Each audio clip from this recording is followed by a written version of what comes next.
Good morning friends, happy నవరాత్రులు. Morning ఇంట్లో అయితే చక్కగా దీపం పెట్టేసుకొని గుడికైతే బయలుదేరామండి. మా పాప, మరదలున్న నేను. సో వెళ్తున్నాం. ఇంటి దగ్గరలోనే అయితే గుడి ఉంది. చూసారా ఆ రూము? అదేనండి రూము. కొబ్బరి చెట్ల దగ్గర ఉన్న రూమే ఉంటున్నారు మా తమ్ముడు వాళ్ళు. కొబ్బరికాయలు కొనడానికి అయితే వెళ్తున్నాము. ఇక్కడ పూజా సామాన్ అనేవి కొంటున్నాము.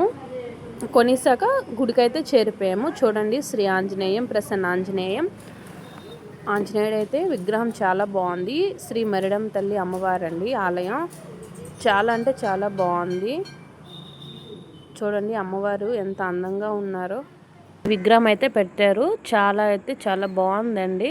ఈ మరిడం తల్లి చాలా పవర్ఫుల్ అంట. సో అన్నవరం వచ్చేవాళ్ళు ఎవరైనా సరే ఈ మరిడమ్మ తల్లి గుడికైతే వచ్చి విజిట్ చేయండి. ఓం శ్రీ మాత్రే నమః.